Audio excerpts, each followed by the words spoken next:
Hello મારા વાલા વિદ્યાર્થી મિત્રો, નમસ્કાર. કેમ છો આપ સર્વે વિદ્યાર્થી મિત્રો? ખૂબ મજામાં હશો. ધોરણ 10 ની શરૂઆત થઈ ગઈ છે. ધોરણ 10 ની અંદર ચેપ્ટર 1, આ ચેપ્ટર 1 ના સ્વાધ્યાયનું સોલ્યુશન આજે જોવાના છે. તો ચલો ઝડપથી સ્વાધ્યાયના સોલ્યુશનની શરૂઆત કરીએ. એ પહેલા વાલા વિદ્યાર્થી મિત્રો અહીંયા જણાવી દઈએ કે ઓશિયન જ્ઞાન લાઈવ ની અંદર બ્રહ્માસ્ત્ર બેચ ઓનલાઈન ટ્યુશન ક્લાસીસ માત્ર ને માત્ર 1999 રૂપિયામાં છે. અને જો તમે આ બેચ સાથે જોડાવા માંગતા હોવ તો અહીંયા એક સરસ મજાનો નંબર છે 7046222254. આ નંબર ઉપર કોન્ટેક્ટ કરી લેજો, તમને સંપૂર્ણ માહિતી મળી જશે. અને આ બ્રહ્માસ્ત્ર બેચમાં માત્ર બ્રહ્માસ્ત્ર બેચ એક વખત અભ્યાસ કરી લીધો એટલું જ પૂરતું નથી. માત્ર 2000 રૂપિયામાં તમને આખું વર્ષ તમારે ભણવાનું છે. તમારી બોર્ડની પરીક્ષા પૂરી થાય ત્યાં સુધીની જવાબદારીઓ તમને ભણાવવાનું કામ અમે અહીંથી કરવાના છીએ. તો ચલો એવું સરસ મજાની તૈયારીઓ, કેવી તૈયારીઓ થવાની છે અહીંથી એની આપણે શરૂઆત કરીએ. તો નીચે આપેલ પ્રક્રિયા માટેના વિધાનો પૈકી ક્યાં ખોટા છે તે જણાવવાનું છે. જો ખોટા વિધાનોને પસંદ કરવાના છે. આમ તો ચેપ્ટરનો છેલ્લો ટોપિક ઓક્સિડેશન રિડક્શન હોય. અહીંયા આપણે જોઈએ કે લેડ રિડક્શન પામે છે. જો અહીંયા લેડ છે, આનું રિડક્શન પામ્યું, તો કે આનું ક્યારેય પણ રિડક્શન ન થાય. રિડક્શન અને ઓક્સિડેશન હંમેશા પ્રક્રિયકોનું થાય, એટલે આ પહેલું ખોટું છે. રાઈટ ને? પહેલું ખોટું છે. કાર્બન ડાયોક્સાઇડ ઓક્સિડેશન પામે છે. કાર્બન ડાયોક્સાઇડ ઓક્સિડેશન પામે એટલે કે કાર્બન ડાયોક્સાઇડનું હજી ઓક્સિડેશન થાય નહીં, નિપજનું કશું જ થાય નહીં. આ બે વિધાન ખોટા છે. બરાબર, ત્યાં ખોટા પર સિલેક્ટ કરેલું છે. ચલો આગળ જોઈએ. કાર્બન ઓક્સિડેશન પામે. હા, કાર્બન ઓક્સિડેશન પામે. અહીંથી આમ જઈએ તો કાર્બનનું ઓક્સિડેશન થયું કહેવાય કે કાર્બન સાથે ઓક્સિજન ઉમેરાણો. એવી જ રીતે લેડ ઓક્સાઇડ, આ વિધાન ખરું છે. ત્રીજું, લેડ ઓક્સાઇડ રિડક્શન પામે છે. આ લેડ ઓક્સાઇડ છે. લેડ ઓક્સાઇડનું લેડમાં રૂપાંતર થાય. હા, અહીંથી ઓક્સિજન દૂર થયો, ઓક્સિજન દૂર થાય તો એવી પ્રક્રિયાને રિડક્શન પ્રક્રિયા કહેવાય. તો આ પ્રક્રિયાની અંદર આ છેલ્લા બે વિધાનો સાચા છે, પેલા બે ખોટા છે. એટલે અહીંયા કીધું છે ખોટા વિધાનો પસંદ કરવાના, એટલે આપણો જવાબ આવશે એ જવાબ સાચો છે. ચલો બીજો પ્રશ્ન છે Fe2O3 plus Al, Al2O3 plus Fe. ઉપર દર્શાવેલી પ્રક્રિયા શેનું ઉદાહરણ છે? તો આવી પ્રક્રિયાની અંદર જ્યારે એકલી ધાતુ હોય ત્યારે પોસો કેમે એઝી આલે આકો પાસી ગો. એલ્યુમિનિયમ આયન કરતા વધુ સક્રિય ધાતુ છે, એ આમાંથી આને છૂટું પાડે, આની સાથે પ્રક્રિયા કરે એટલે એલ્યુમિનિયમ ઓક્સાઇડ મળે અને આયન છૂટું પડે છે. જો આ પ્રક્રિયાની અંદર વધુ સક્રિય ધાતુ વડે ઓછી સક્રિય ધાતુના સંયોજનમાંથી એ ધાતુને છૂટી પાડવાની પ્રક્રિયા, એને આપણે કહીશું એક વિસ્થાપન પ્રક્રિયા અથવા ખાલી વિસ્થાપન પ્રક્રિયા. તો આપણો જવાબ અહીંયા છે ડી, વિસ્થાપન પ્રક્રિયા, અથવા એને આપણે કહીશું એક વિસ્થાપન પ્રક્રિયા. ચલો નેક્સ્ટ આપણે જોઈએ ત્રીજો પ્રશ્ન. લોખંડના ભૂકામાં મંદ હાઇડ્રોક્લોરિક એસિડ ઉમેરતા શું થાય છે? સાચા જવાબ પર નિશાન કરો. બરાબર. તો આપણે સાચો જે વિધાન છે એના પર નિશાન કરવાનું, ખરું કરવાનું છે. લોખંડના ભૂકામાં, લોખંડનો ભૂકો એટલે Fe, એને આપણે મંદ હાઇડ્રોક્લોરિક એસિડ HCl માં ઉમેરવાનો છે. HCl માં ઉમેરી દીધો. શું થાય છે? તો કે અહીંયા Fe છે ને, આમાંથી ધન આયન Fe નો +2 વીજભાર હોય અને +3 વીજભાર હોય. જ્યારે ક્લોરીન સાથે પ્રક્રિયા કરે ને એટલે FeCl3 બને. FeCl3 એટલે કે અહીંયા +3 વીજભાર Fe નો આપણે લેવાનો છે. પ્લસ હાઇડ્રોજન એકલો ના હોય, H2 વાયુ છૂટો પડે. સમીકરણને સંતુલિત કરવાનું. બે હાઇડ્રોજન છે એટલે આપણે અહીંયા બે મૂકીએ. બરાબર. અહીંયા આપણે 3 ક્લોરીન છે, 3 ક્લોરીન છે એટલે અહીંયા 2 ક્લોરીન. ત્યાં સંતુલિત કરવું હોય તો અહીંયા કેટલા મૂકવા પડે? 3 મૂકવા પડે. તો હાઇડ્રોજન કેટલા થઈ ગયા? 2. 3 થી પણ નહીં ચાલે. મતલબમાં અહીંયા આપણે એવો આંકડો મૂકવાનો કે જે આની સાથે સમતુલિતમાં બેસે. 4 મૂકીએ તો પાછો ક્લોરીન સમતુલિત નહીં થાય. ઓકે, આને વીજભારથી સમતુલિત કરવો પડશે. એટલા માટે એનો રેડોક્સ પ્રક્રિયાના જે કંઈ પણ સમીકરણો સંતુલિત કરવાની પદ્ધતિ છે એમના વડે આને સંતુલિત કરવું પડશે. ક્લિયર?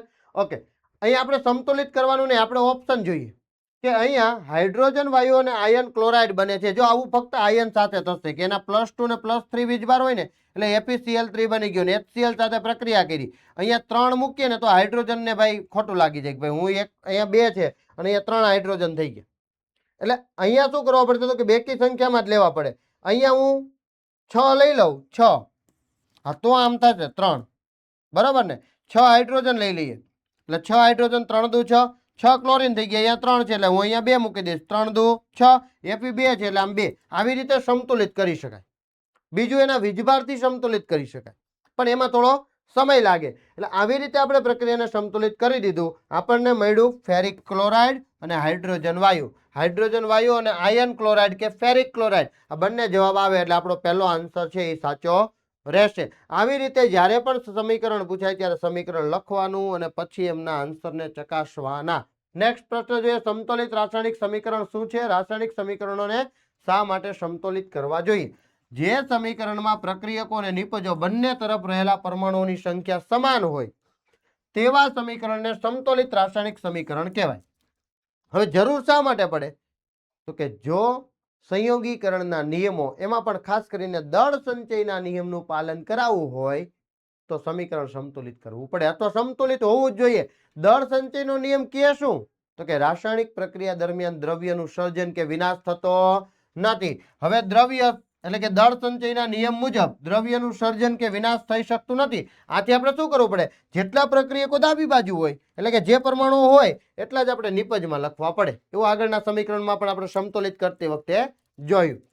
આથી રાસાયણિક સમીકરણમાં રહેલા પ્રક્રિયકો અને નિપજોનું દળ સમાન રહેવું જોઈએ.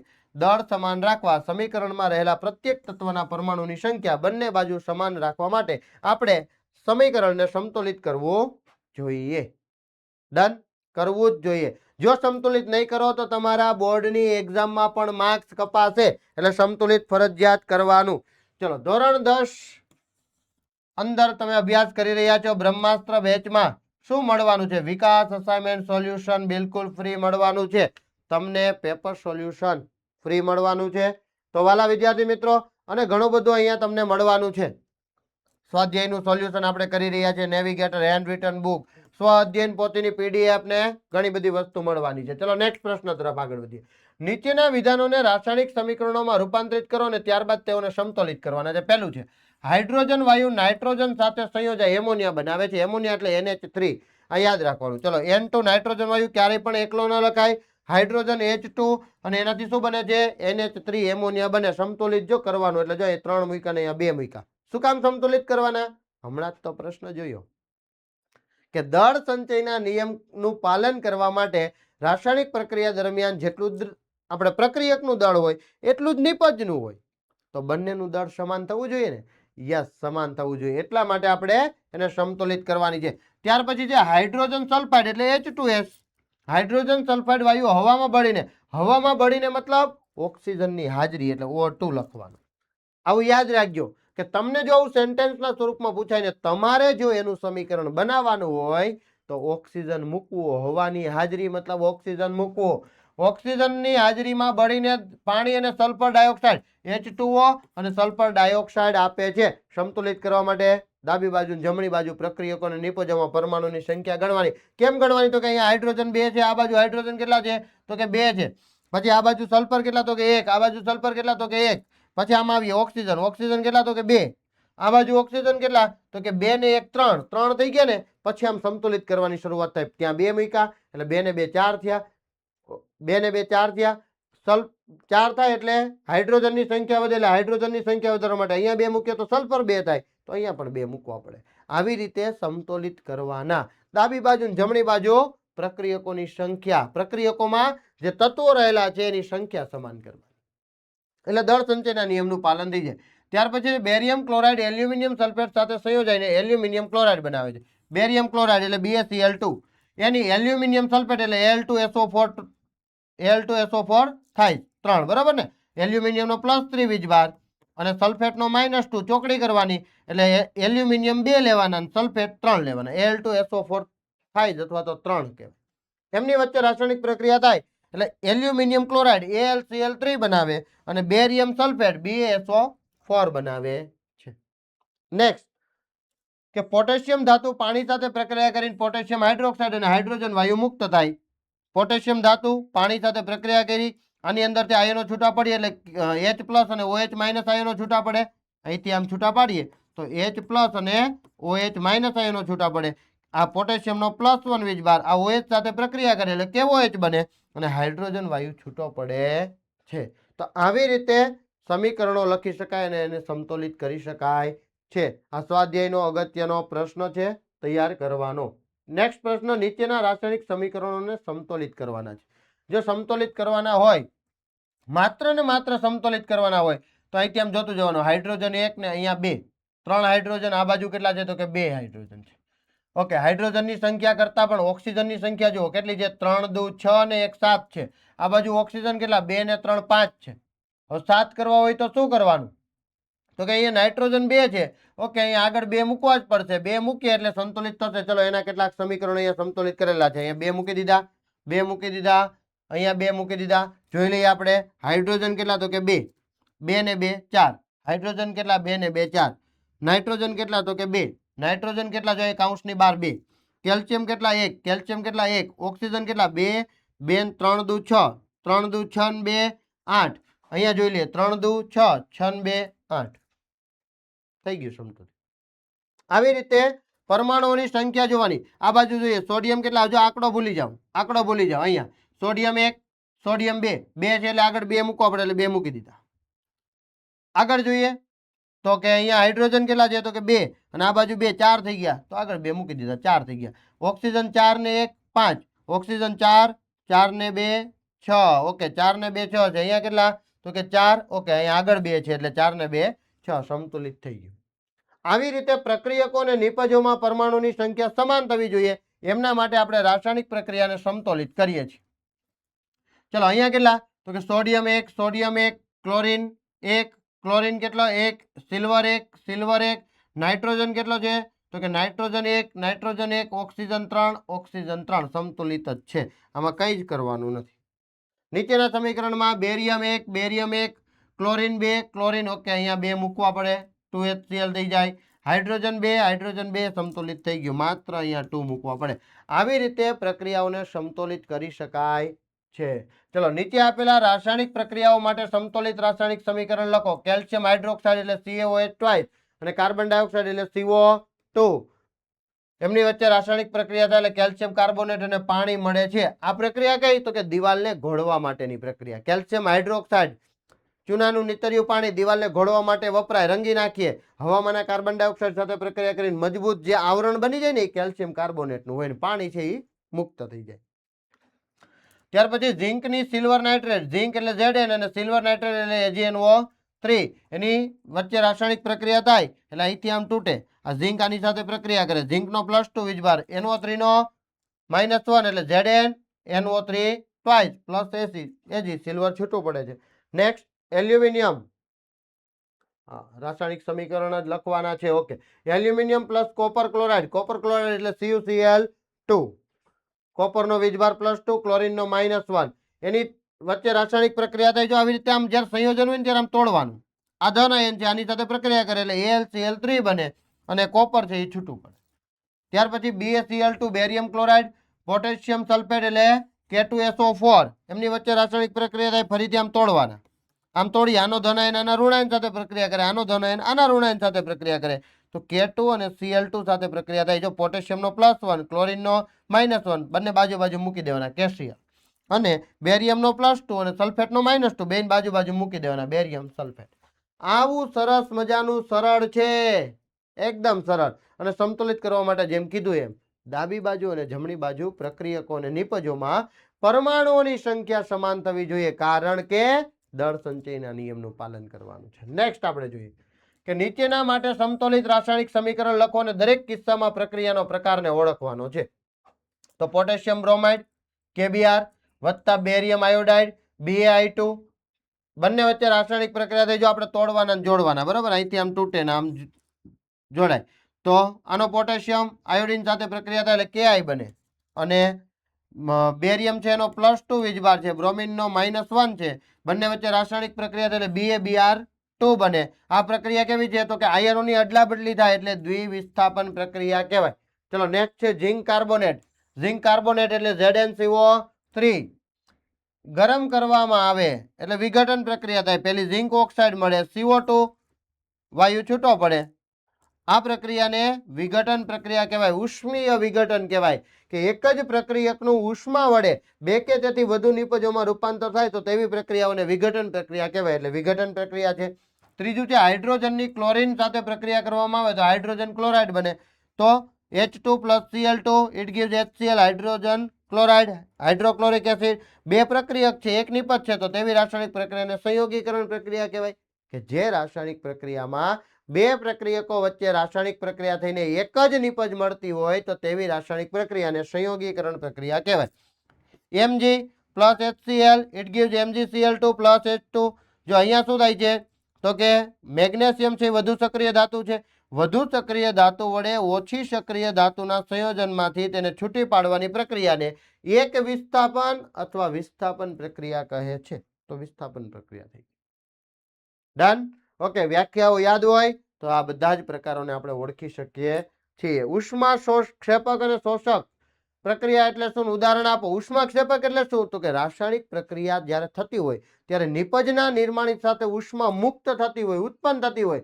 તો તેવી રાસાયણિક પ્રક્રિયાને ઉષ્મા ક્ષેપક પ્રક્રિયા કહેવાય ઉષ્મા શોષક પ્રક્રિયા કોને કહેવાય તો કે રાસાયણિક પ્રક્રિયા થતી હોય ત્યારે નિપજની સાથે ઉષ્માનું શોષણ થતું હોય પાત્ર ઠંડુ થતું હોય એવી રાસાયણિક પ્રક્રિયાઓને ઉષ્મા શોષક પ્રક્રિયા કહે છે ઉષ્મા ક્ષેપક પ્રક્રિયા જે રાસાયણિક પ્રક્રિયામાં નિપજના નિર્માણિત સાથે ઉષ્મા ઉત્પન્ન થતી હોય તો તેવી પ્રક્રિયાને ઉષ્મા ક્ષેપક પ્રક્રિયા કહે છે કુદરતી વાયુનું દહન મિથેન વાયુ કુદરતી વાયુ એટલે મિથેન વાયુ CH4 બાયોગેસની અંદર હોય ગામડામાં જ્યારે ગેસ લાઈન નહોતી ને ત્યારે પ્રાણીઓના મળમૂત્ર છાણમાંથી પણ આ બાયોગેસ મિથેન વાયુ ઉત્પન્ન કરતું અને આ મિથેન વાયુને સળગાવવામાં આવે દહન કરવામાં આવે ત્યારે ગામડામાં રોટલા બનતા એટલે કે રોટલી બને રોટલા બને એનો જે આહાર રાંધવાનું જે છે ને એ બાયોગેસ વડે થતું તો એ પ્રક્રિયામાં ઉષ્મા મળે ને ઉર્જા મળે તો આ પ્રક્રિયાને ઉષ્મા ક્ષેપક પ્રક્રિયા કહેવાય મિથેનનું હવાની હાજરીમાં દહન થાય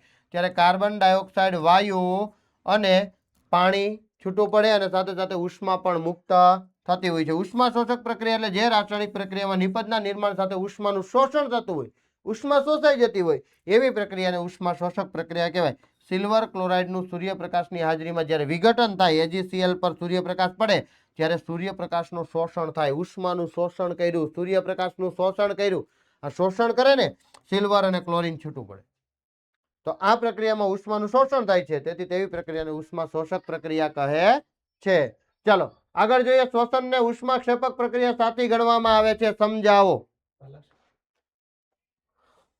5-10 મિનિટ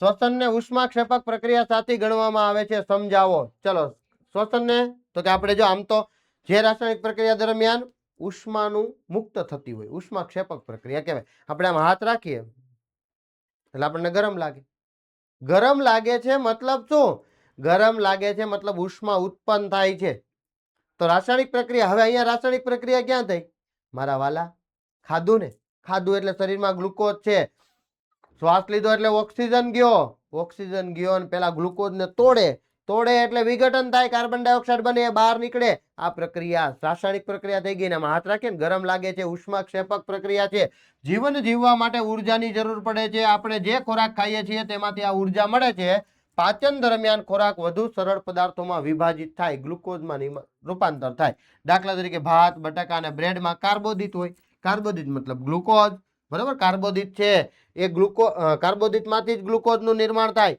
આ જટિલ પદાર્થો એનું સરળ પદાર્થોમાં રૂપાંતર થાય છે આ કાર્બોદિત પદાર્થોનું વિભાજન થઈ ગ્લુકોઝ ઉદ્ભવે છે આ ગ્લુકોઝ આપણા શરીરના કોષોમાં રહેલા ઓક્સિજન સાથે સંયોજાઈને ઉર્જા પૂરી પાડે છે આ પ્રક્રિયાને શ્વસન કહેવાય આપણને તાકાત આપે છે શક્તિ આપે છે અને પાછી ઉષ્મા પણ મુક્ત કરે છે આમ શ્વસન પ્રક્રિયા દરમિયાન ઉર્જા મુક્ત થતી હોવાથી શ્વસન એ ઉષ્મા ક્ષેપક પ્રક્રિયા છે જો અહીંયા રહ્યું C6H12O6 ગ્લુકોઝ હવાની હાજરીમાં જ્યારે પ્રક્રિયા થાય ત્યારે કાર્બન ડાયોક્સાઇડ વાયુ મુક્ત થાય એટલે આપણે બહાર કાઢીએ છીએ આ ઉપરાંત પાણીનો અણુ શરીરની અંદર મુક્ત થાય અને આપણને ઉર્જા મળે શક્તિ મળે તાકાત મળે અને અહીંયા હાથ રાખીએ તો ગરમ પણ લાગે એટલે કે ઉષ્મા ક્ષેપક પ્રક્રિયા છે ચલો નેક્સ્ટ જોઈએ વિઘટન પ્રક્રિયાઓને સંયોગીકરણ પ્રક્રિયાઓની વિરુદ્ધ પ્રક્રિયા શા માટે કહેવામાં આવે છે પહેલા તો વ્યાખ્યા યાદ કરો શું આવે વ્યાખ્યા સંયોગીકરણ પ્રક્રિયા એટલે બે પ્રક્રિયકો હોય ને એક નિપજ મળતી હોય ભાઈ વિઘટન પ્રક્રિયા એટલે ઊંધું કરી નાખો એક જ પ્રક્રિયક હોય અને બે નિપજ મળતી હોય તો તેવી રાસાયણિક પ્રક્રિયાને વિઘટન કહેવાય તો બે એકબીજાની વિરોધિત થઈને યસ વિરોધિત થાય આ પ્રક્રિયાઓ માટેના સમીકરણો દર્શાવો. વિઘટન પ્રક્રિયામાં એકલ અણુને ઉર્જા આપતા તે બે કે તેથી વધુ પરમાણુઓમાં વિભાજન પામે છે. મતલબ એક પ્રક્રિયક, બે કે તેથી વધુ નિપજ. જ્યારે સંયોગીકરણ પ્રક્રિયા હોય એમાં પ્રક્રિયા કરતા વિરુદ્ધ છે, કારણ કે સંયોગીકરણ પ્રક્રિયામાં બે કે તેથી વધુ કોણ હોય? પ્રક્રિયકો હોય, પરમાણુઓ હોય. એ ભેગા થઈને એકલો અણુ બનાવે, એક જ નિપજ બનાવે. એવી પ્રક્રિયાઓને સંયોગીકરણ પ્રક્રિયા કહેવાય ને. આમાં ઉર્જા મુક્ત થતી હોય, મોટે ભાગે શું થતું હોય? ઉર્જા મુક્ત થતી હોય છે. વિઘટન પ્રક્રિયાઓમાં શું આવે? એબી પ્લસ ઉર્જા. બરાબર છે. સોરી, આ વિઘટન પ્રક્રિયામાં આપણે આ નીચેનું સમીકરણ જોઈએ. આને બહુ ધ્યાનમાં લેવાનું નથી. એજીસીએલ સૂર્યપ્રકાશ વિઘટન. કેવું વિઘટન કહેવાય? પ્રકાશ વિઘટન કહેવાય. આ પ્રકાશ વિઘટનમાં એજીસીએલ, એના પર સૂર્યપ્રકાશ પડે. સૂર્યપ્રકાશ પડે તો સિલ્વર અને ક્લોરીન છૂટા પડે છે. જો પ્રક્રિયક કેટલા? એક. નિપજ કેટલી? બે કે તેથી વધારે. તો તેવી રાસાયણિક પ્રક્રિયાઓને શું કહેવાય? વિઘટન પ્રક્રિયા કહેવાય. સંયોગીકરણ પ્રક્રિયા એટલે શું? તો કે સંયોગીકરણ પ્રક્રિયામાં આને આપણે બહુ ધ્યાનમાં નહીં લેવાનું. બે પ્રક્રિયકને એક નિપજ મળે છે, પણ ધ્યાનમાં લેવાનું નથી. જો અહીંયા એક પ્રક્રિયક છે અને બે નિપજ છે, પણ સીધું સમીકરણ જ કે કાર્બનને હવાની હાજરીમાં સળગાવીએ તો બે પ્રક્રિયક, એક નિપજ, કાર્બન ડાયોક્સાઇડ વાયુઓને ઉર્જા મળે છે. ડન? ઓકે, ચલો આગળ વધીએ. એવી વિઘટન પ્રક્રિયાઓના એક એક સમીકરણ દર્શાવો કે જેમાં ઉર્જા, ઉષ્મા, પ્રકાશ અથવા વિદ્યુત સ્વરૂપે પૂરી પાડવામાં આવે છે. ચલો, ઉષ્મા દ્વારા વિઘટન. તો ઉષ્મા દ્વારા વિઘટન એટલે કેલ્શિયમ કાર્બોનેટને જ્યારે ઉષ્મા આપવામાં આવે તો પહેલી નિપજ મળે ઓક્સાઇડ. શું મળે? ઓક્સાઇડ. અને બીજી નિપજ કઈ મળે? તો કે બીજી નિપજ જે તે આગળ કાર્બન હોય ને તો એની પ્રમાણેની નિપજ મળે, કાર્બન ડાયોક્સાઇડ મળે. પ્રકાશ દ્વારા વિઘટન, હમણાં જ આપણે સમીકરણ જોયું ને વિઘટનનું, કે એજીસીએલ પર જ્યારે સૂર્યપ્રકાશ પાડવામાં આવે ત્યારે સિલ્વર અને ક્લોરીન છૂટા પડે છે. એવી જ રીતે ત્રીજું વિદ્યુત વિભાજન. પાણી હોય, પાણી પર વિદ્યુત વિભાજન એટલે કે વિદ્યુત પ્રવાહ પસાર કરવામાં આવે ને ત્યારે હાઇડ્રોજન અને ઓક્સિજન એનોડ અને કેથોડ ઉપર છૂટા પડે. તો આવી રીતે આ વિઘટન પ્રક્રિયાના પ્રકારો છે. આ ત્રણ વિઘટન પ્રક્રિયાઓ. વિસ્થાપન પ્રક્રિયા અને દ્વિવિસ્થાપન પ્રક્રિયા વચ્ચે શું તફાવત છે? આ પ્રક્રિયાઓ માટેના સમીકરણો લખો. તો વિસ્થાપન પ્રક્રિયા એટલે શું? વધુ ક્રિયાશીલ તત્વ અથવા તો ધાતુ વડે ઓછી ક્રિયાશીલ ધાતુના અથવા તત્વના સંયોજનમાંથી તે ધાતુને અથવા તત્વને છૂટું પાડવાની પ્રક્રિયા. તમે કોઈ એક શબ્દ વાપરી શકો, કાં ધાતુ વાપરી શકો, કાં તત્વ વાપરી શકો. ધાતુ એ જ તત્વ છે. તો વધુ ક્રિયાશીલ ધાતુ વડે ઓછી ક્રિયાશીલ ધાતુના સંયોજનમાંથી તે ધાતુને છૂટી પાડવાની પ્રક્રિયાને શું કહેવાય? એક વિસ્થાપન પ્રક્રિયા કહેવાય. હવે જેમ ઝિંક અને સિલ્વર પૈકી Zn વધુ સક્રિય છે. યસ, બ્રહ્માસ્ત્ર બેઝમાં આવી જજો વાલા, બધી જ ખબર પડી જશે કે કોણ વધારે સક્રિય છે અને કોણ ઓછું સક્રિય છે. બરાબર? તો સિલ્વર કરતા ઝિંક વધુ સક્રિય છે. ઓછા ક્રિયાશીલ AgNO3 ના દ્રાવણમાંથી મુક્ત કરે છે. જે લખ્યું ઝિંકને આપણે AgNO3 ના દ્રાવણમાં નાખીએ તો ઝિંક નાઇટ્રેટ બને છે અને સિલ્વરને છૂટું પાડે છે. આવી પ્રક્રિયાને એક વિસ્થાપન પ્રક્રિયા કહેવાય. જ્યારે દ્વિવિસ્થાપન પ્રક્રિયામાં શું થાય? તો કે બે પ્રક્રિયકો વચ્ચે આયનોની અદલાબદલી થાય. આયનોની અદલાબદલી અથવા આપલે થતી હોય. જો અહીંયા સોડિયમ સલ્ફેટ અને બેરિયમ ક્લોરાઇડ છે, અહીંથી આમ છૂટા પડે. આનો ધન આયન આના ઋણ આયન સાથે પ્રક્રિયા કરે, આનો ધન આયન આના ઋણ આયન સાથે પ્રક્રિયા કરે, એટલે જ તો BaSO4 અને NaCl બને છે. આયનોનું શું કર્યું? અદલા બદલી કરી. અહીંયા KBr છે અને Bi2 છે. તો આ બેરિયમ છે એ આની સાથે પ્રક્રિયા કરે, આની સાથે પ્રક્રિયા કરે, એટલે બેરિયમ બ્રોમાઇડ BaBr2 અને પોટેશિયમ આયોડાઇડ Ki છૂટું પડે છે. આયનોની શું થાય? અદલા બદલી થાય. સિલ્વરના શુદ્ધિકરણમાં કોપર ધાતુ દ્વારા સિલ્વર નાઇટ્રેટના દ્રાવણમાંથી સિલ્વરની પ્રાપ્તિ વિસ્થાપન પ્રક્રિયા મારફતે થાય છે. તેમાં સમાવિષ્ટ પ્રક્રિયા લખો. લખી નાખી કે સિલ્વરના શુદ્ધિકરણમાં કોપર ધાતુ શેમાં નાખી? સિલ્વર નાઇટ્રેટમાં નાખી. તો સિલ્વર નાઇટ્રેટ એટલે AgNO3, એમાં કોપર નાખી. શું થાય? તો કે અહીંથી આમ છૂટો પડે, આ કોપર આની સાથે પ્રક્રિયા કરે એટલે CuNO3 ટ્વાઇસ, કારણ કે કોપરનો વીજભાર +2 છે, નાઇટ્રેટનો -1 છે. અને સરસ મજાનો આ વીજભાર હું લખી રહ્યો છું ને, એ વીજભાર છે ને તમને બ્રહ્માસ્ત્ર બેચના પહેલા લેક્ચરમાં રેકોર્ડિંગ હશે, જોઈ આવજો. ઓશિયન જ્ઞાન લાઈવ એપ્લિકેશન ડાઉનલોડ કરી લો, નીચે ડિસ્ક્રિપ્શનમાં આપેલું છે, અથવા તો પ્લે સ્ટોરમાં ઓશિયન જ્ઞાન લાઈવ લખો એટલે એપ્લિકેશન ડાઉનલોડ થશે. એમાં ધોરણ 10 બ્રહ્માસ્ત્ર બેચ અને એની અંદર તમને આ પહેલો લેક્ચર મળવાનો છે, જે આપણો રસાયણ વિજ્ઞાનનો પાયો છે. તો અવશ્યપણે જોઈ લેજો. તો CuNO3 ટ્વાઇસ મળ્યું અને સિલ્વર ધાતુ છૂટી પડે છે. ચલો તમે અવક્ષેપણ પ્રક્રિયાને શું અર્થ કરો છો? ઉદાહરણ આપી સમજાવો. જે રાસાયણિક પ્રક્રિયા દરમિયાન નિપજમાં અદ્રાવ્ય પદાર્થનું નિર્માણ થતું હોય, અવક્ષેપનું નિર્માણ થતું હોય તો તેવી પ્રક્રિયાઓને અવક્ષેપણ પ્રક્રિયા કહેવાય. જે રાસાયણિક પ્રક્રિયા અદ્રાવ્ય અવક્ષેપ ઉત્પન્ન કરે છે તેને અવક્ષેપણ પ્રક્રિયા કહેવાય. AgNO3 પ્લસ NaCl, એમાં AgCl ના સફેદ અવક્ષેપ મળે, એટલે કે દહીંના ફોદા હોય ને એવા તમને પદાર્થો દેખાય, એને અવક્ષેપ કહેવાય. અદ્રાવ્ય છે, દ્રાવ્ય થતા નથી, તો સફેદ અવક્ષેપ મળે છે. ધન આયન ઋણ આયન છૂટા પડે, દ્વિવિસ્થાપન પ્રક્રિયા છે, એટલે NaNO3 અને AgCl છૂટા પડે છે. એવી જ રીતે BaCl2 plus K2SO4, barium sulphate છે BaSO4, એના સફેદ અવક્ષેપ જોવા મળે છે. ફરીથી દહીંના ફોદા જેવા તમને અવક્ષેપ જોવા મળે, તો આવી પ્રક્રિયાઓને શું કહેવાય? અવક્ષેપણ પ્રક્રિયા કહેવાય. નેક્સ્ટ પ્રશ્ન, ઓક્સિજનનું ઉમેરાવું અથવા દૂર થવું, તેને આધારે નીચેના પદોને દરેકના 2 ઉદાહરણ સહિત સમજાવો. ઓક્સિડેશન અને રિડક્શન. યસ, જે રાસાયણિક પ્રક્રિયામાં ઓક્સિજનનો ઉમેરો થતો હોય અથવા હાઇડ્રોજન દૂર થતો હોય તો તેવી રાસાયણિક પ્રક્રિયાને ઓક્સિડેશન પ્રક્રિયા કહેવાય. જે રાસાયણિક પ્રક્રિયા દરમિયાન હાઇડ્રોજન ઉમેરાતો હોય અથવા ઓક્સિજન દૂર થતો હોય તો તેવી રાસાયણિક પ્રક્રિયાને રિડક્શન પ્રક્રિયા કહેવાય. ચલો બંનેની વ્યાખ્યા જોઈ લે. આ પ્રક્રિયામાં પદાર્થ કે અણુ ઓક્સિજન મેળવે છે, ઓક્સિજનનો ઉમેરો થાય અથવા હાઇડ્રોજનને દૂર કરે છે ભાઈ, તો એવી પ્રક્રિયાને ઓક્સિડેશન પ્રક્રિયા કહેવાય. C+O2 it gives CO2. આ સમીકરણ પણ તમે લખી શકો. H2+O2 it gives H2O. જોજે ઓક્સિજનનો ઉમેરો કર્યો. ડન. નેક્સ્ટ, કોપર પ્લસ ઓક્સિજનની હાજરીમાં સળગાવવા કોપર ઓક્સાઇડનું કાળું આવરણ મળે. આ પણ લખી શકાય. અહીં આપણે જોઈ શકીએ કે ઓક્સિજનનો શું કર્યો કહેવાય? ઉમેરો કર્યો કહેવાય. ઓક્સિજનને ઉમેરીએ તો એવી પ્રક્રિયાને ઓક્સિડેશન પ્રક્રિયા કહેવાય. એમાં C અને Cu નું શું થાય છે? તો કે ઓક્સિડેશન થાય છે. રિડક્શન પ્રક્રિયા, આ પ્રક્રિયામાં ઊંધું, હાઇડ્રોજન ઓક્સિજન ગુમાવે છે. અહીંયા ઓક્સિજન મેળવતો તો અહીંયા ગુમાવે છે, અહીંયા હાઇડ્રોજન દૂર કરતો તો અહીંયા હાઇડ્રોજનને મેળવે છે. તો CO પ્લસ H2, હાઇડ્રોજનને ઉમેરો. પ્રક્રિયકમાં જે વસ્તુ હોય ને મોટે ભાગે આમ ઉમેરી હોય. કોપર ઓક્સાઇડ હતો, હાઇડ્રોજન આપ્યો, ઉમેર, તો એની હાજરીમાં પ્રક્રિયા થાય એટલે H2O પ્લસ Cu છૂટો પડે છે. એવી જ રીતે CO2 plus H2, carbon monoxide, એક ઓક્સિજન દૂર થયો અને પાણીનો અણુ છૂટો પડે છે. આમાં CO અને CO2 છે એનું રિડક્શન થાય છે, કારણ કે અહીંયા શું થાય છે? અહીંથી ઓક્સિજન દૂર થાય છે, અહીંથી ઓક્સિજન દૂર થાય છે અને હાઇડ્રોજન સાથે જોડાય છે. ડન. ઓક્સિજન દૂર થવાની ક્રિયા હોય તો એને આપણે શું કહીએ? રિડક્શન પ્રક્રિયા કહીએ છીએ. એક ચળકતા કથ્થઈ રંગના તત્વ X, ચળકતો કથ્થઈ રંગનો તત્વ X એ કોપર કહેવાય. કોને કહેવાય? કોપરને. તો કોપરને હવામાં ગરમ કરતા કાળા રંગનું આવરણ બને છે. કોપર કોપર કોપર એટલે Cu, એને હવાની હાજરીમાં ગરમ કરો, હમણાં જ તો સમીકરણ આપણી સામે ગયું, કોપર ઓક્સાઇડ મળે. આ કાળા રંગનો પદાર્થ કોપર ઓક્સાઇડ છે, એનું નામ લખી દીધું, ખબર પડી ગઈ. ચાલો જોઈ લઈએ. અહીં તત્વ X એ કોપર છે, તેને હવામાં ગરમ કરતા કાળા રંગનો પદાર્થ કોપર ઓક્સાઇડ મળે છે. એનું સમીકરણ Cu+O2 સળગાવીએ છીએ, ઇટ gives CO મળે છે. કથ્થઈ રંગનું ચમકદાર તત્વ એટલે કોપર, અને કાળા રંગનો સંયોજન એટલે કોપર ઓક્સાઇડ. એમાં કોપરનું કોપર ઓક્સાઇડમાં ઓક્સિડેશન થાય છે. ઓક્સિડેશન કોનું થયું? કોપરનું થયું. રાઈટ. નેક્સ્ટ, લોખંડની વસ્તુઓ પર આપણે રંગ શા માટે લગાવીએ? આપણા ઘરની ગ્રીલ હોય અથવા તો આપણે જે આપણી આસપાસ જોવા મળતી લોખંડની વસ્તુઓ પર તમે ચોક્કસથી કલર જોયો હશે, રંગ જોયો હશે. કેમ?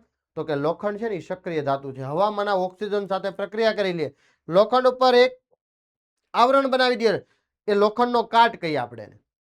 સમય જતા શું થાય? તો કે પોપડી ઉખડી જાય, પોપડી ઉખડી જાય, પોપડી ઉખડી જાય. અમુક વર્ષોની અંદર લોખંડ ખવાઈ જાય. ભાઈ અમુક વર્ષોની અંદર આપણે વારંવાર લોખંડને કઈ બદલી તો ના શકીએ ને, કારણ કે કિંમત હોય એની. શું હોય? કિંમત હોય. એટલા માટે કલરનો એક ડબ્બો લાવીને એના પર કલર કરી દીધો હોય તો અમુક વર્ષો સુધી એને સાચવી શકાય. ફરીથી કલર ઉખડી જાય છે, ફરીથી પાછો કલર કરી શકાય. તો આવી રીતે આપણે એના પર રંગ લગાવી શકીએ છીએ.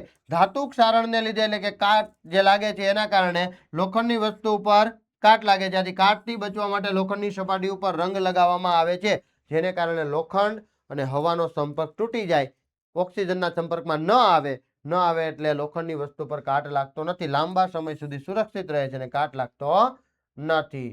ચલો, તેલ તેમજ ચરબીયુક્ત ખાદ્ય પદાર્થોની સાથે નાઇટ્રોજન વાયુને ભરવામાં આવે છે. શા માટે? તો કે તૈલી પદાર્થો છે ને એ પણ ઝડપથી ઓક્સિજન સાથે પ્રક્રિયા કરી લે. આપણા ઘરે નાસ્તાના ડબ્બા હોય, આપણે પેક રાખીએ, ખુલ્લા રાખીએ તો કે એનો સ્વાદ અને ગંધ બદલાઈ જાય, એ ખોરો થઈ જાય છે.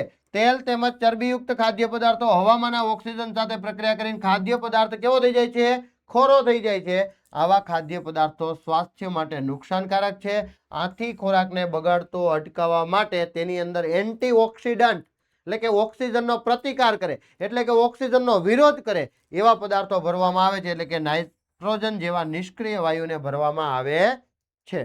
ડન ને નીચેના પદોને તે દરેકના એક ઉદાહરણ સહિત સમજાવો. ક્ષારણ અને ખોરાપણું.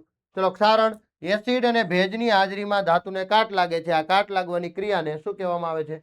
ક્ષારણ કહેવામાં આવે છે. દાખલા તરીકે લોખંડને કાટ લાગે, ચાંદી પર લાગતું કાળા રંગનું સ્તર તથા તાંબા પિત્તળના વાસણો ઉપર લીલા રંગનું પડ, આવા કોઈ પણ જે કાટ લાગે છે ને, કાટ લાગે, લોખંડ ઉપર લાલાશ પડતું કથ્થઈ રંગનું થઈ જાય અને ચાંદી પર કાળા રંગનું થઈ જાય, સિલ્વર સલ્ફાઇડ બને, અને તાંબા કે પિત્તળના વાસણો હોય ને એના કાંઠાઓ જોજો લીલા થઈ ગયા. આપણી પાસે જૂના વાસણો પડ્યા હોય ને તાંબાના, તો એના કાંઠાઓ લીલા થઈ ગયા હોય.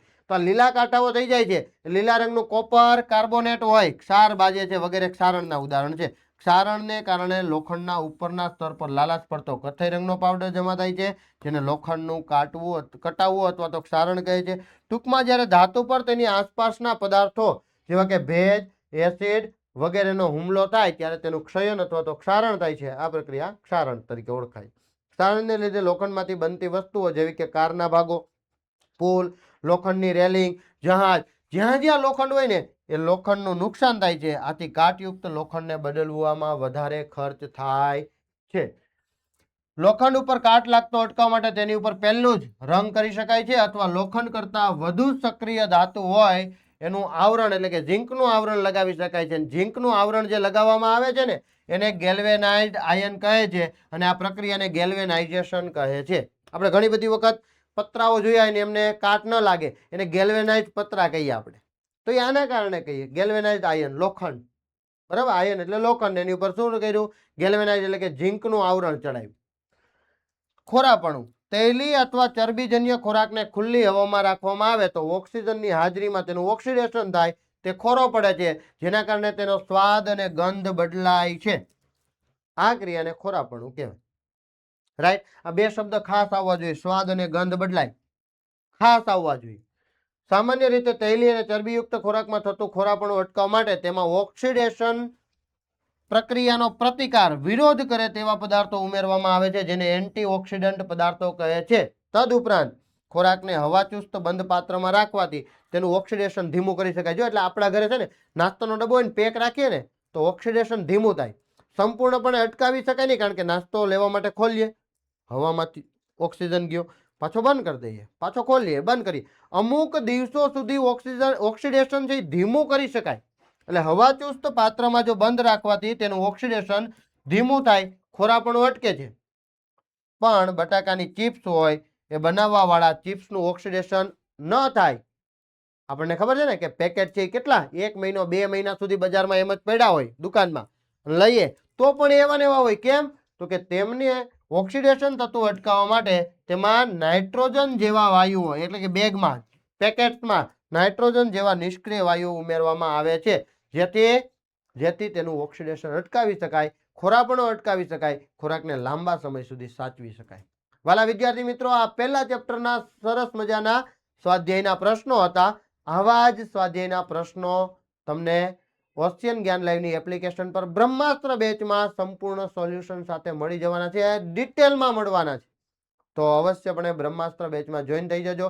માત્ર 1999 રૂપિયા છે, અને આખા વર્ષ દરમિયાન માત્ર બ્રહ્માસ્ત્ર બેચ નહીં, અભ્યાસક્રમ પૂરતો નહીં, IMP batch, paper solution batch અને ઘણું બધું તમને મળવાનું છે. તો ફરી આપણે કંઈક આવા રસપ્રદ ઇન્ટરેસ્ટિંગ વિષયમાં મળીશું. ત્યાં સુધી બધાને જય શ્રી કૃષ્ણ, જય સ્વામિનારાયણ.